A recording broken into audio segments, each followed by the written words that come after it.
Le fait que Kylian Mbappé ne prolonge pas, mais ne soit pas parti, ça veut dire que au 1er août, il a 50% de sa prime de fidélité qui lui sera due. Donc dans un premier temps, il faudra pour le PSG, en plus de son salaire mensuel, débourser 40 millions d'euros.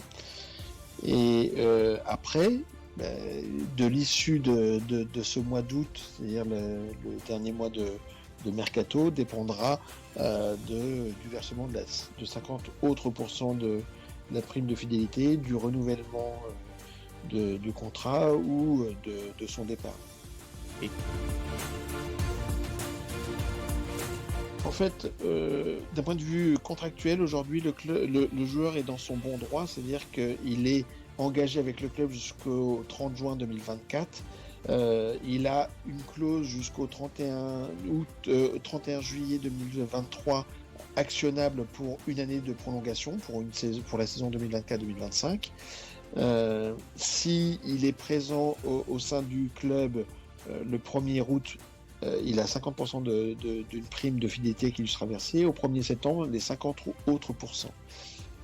Si le joueur ne renouvelle pas, s'il ne lève pas l'option et si en plus il ne négocie pas une saison supplémentaire, eh bien ça veut dire qu'au 30 juin 2024, il peut partir pour 0 dans un autre club et il pourra même se négocier avec un autre club à partir du 1er janvier 2024. Donc ça veut dire que pour le club, aujourd'hui, Kylian Mbappé est un joueur qui est évalué entre 150 et 200 millions d'euros, sa valeur sportive, j'entends. Eh bien, le risque est un manque à gagner de 150 à 200 millions d'euros, sauf à trouver preneur sur le marché aujourd'hui, c'est-à-dire soit le Real, soit un club capable de payer une valeur sportive acceptée ou acceptable pour le club et proposer aux joueurs un projet sportif et un salaire accepté et acceptable pour lui. Ça dépend de quel club on parle. Si on parle du Real Madrid, il peut prendre le risque, ce club peut prendre le risque de l'attendre l'année prochaine, mais il prend aussi le risque que d'autres clubs viennent se mêler à la discussion et proposer aux joueurs quelque chose d'intéressant, soit en termes de prime à la signature, soit en termes de salaire. Maintenant, prime à la signature, les choses sont possibles pour les différents clubs. S'il part libre, à ce moment-là, les 200 millions d'euros qu'ils auraient pu mettre en montant de transfert, ils peuvent les mettre en prime à la signature. Ça, c'est quelque chose qui est tout à fait envisageable. En revanche, pour le salaire du PSG, que lui a octroyé le PSG, c'est-à-dire 6 millions d'euros par mois, est aujourd'hui le plus gros salaire qui existe dans le football. Et ça sera compliqué pour un autre club de lui proposer autant. Plus que la réputation du PSG, c'est plutôt la réputation d'Mbappé qui est en jeu dans cette affaire. Parce que le PSG a désormais une reconnaissance et une aura mondiale, c'est une chose. Mais au niveau national, il a ses détracteurs aussi.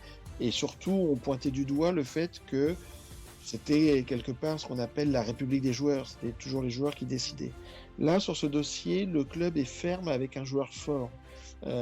Et ce club a les moyens économiques de se passer de cette vente s'il devait en être ainsi. En revanche, Kylian Mbappé, lui, qui jusqu'ici apparaît comme étant le gendre parfait, avec très peu de fautes de communication, là, il est en train de faire croire ou comprendre aux gens qu'il a un intérêt supérieur économique. Il ne tient pas sa parole, puisque sa parole était de dire il ne tiendrait pas sa parole, puisque sa parole était de dire qu'il ferait en sorte de ne pas partir libre et donc de faire en sorte de protéger les intérêts de son club, ce qui semble pas être le cas au moment où on se parle. Et il semblerait être plus intéressé par les primes à la signature que par le projet sportif qu'on pourrait lui proposer. Donc, c'est plus son image qui risque d'être écornée dans cette histoire que celle du club, qui de toute façon a des détracteurs, et je pense qu'à l'issue, ils n'en auront pas plus. Ils auront peut-être plus de supporters. Alors c'est très difficile, pour ainsi dire, impossible de dire ce qu'est commercialement le PSG, Mbappé pour le PSG, parce que Mbappé est arrivé en 2017 en même temps que Neymar, et que Neymar, au moment où Mbappé est arrivé, Neymar était 5 à 6 fois plus puissant que lui en termes de réseaux sociaux.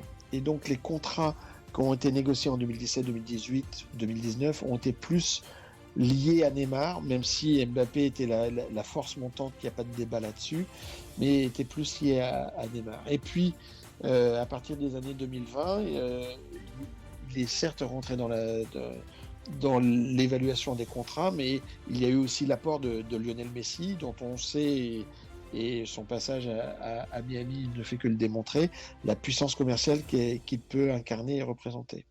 Donc, ce qu'on peut dire, c'est que même si on ne peut pas chiffrer de façon précise l'apport commercial d'Mbappé, on peut dire qu'avec les trois fantastiques, Messi, Neymar et Mbappé, le PSG a su devenir un top 5 au niveau des clubs en termes de marque et le numéro 1 en termes de recettes commerciales avec près de 400 millions d'euros de chiffre d'affaires liés au commercial.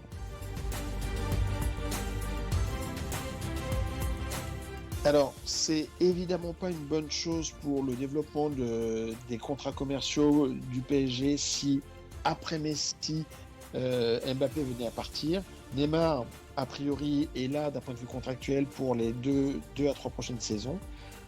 En revanche, c'est surtout ça serait une très mauvaise nouvelle pour la Ligue 1, pour la LFP, qui doit lancer un appel d'offres de droits télé à la rentrée. Et dans cet appel d'offres de droits télé, même si on a déjà quelques inquiétudes au niveau national, l'enjeu majeur est le développement à l'international, où le championnat français ne touche que 80 millions d'euros, là où le championnat espagnol en touche 900. Donc on voit bien que l'enjeu est de développer la visibilité et les contrats à l'international de la Ligue 1. Malheureusement, si vous perdez la même année Messi et Mbappé, ça sera mal engagé.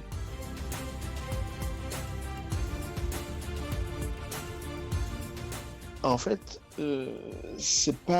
ça risque pas de devenir la norme, ça devient la norme. C'est-à-dire qu'aujourd'hui, on a des sportifs et des joueurs qui sont tellement puissants d'un point de vue marketing euh, et qui ont des salaires si importants que la marge des clubs pour les attirer en termes de rachat de montants de transfert devient plus compliquée.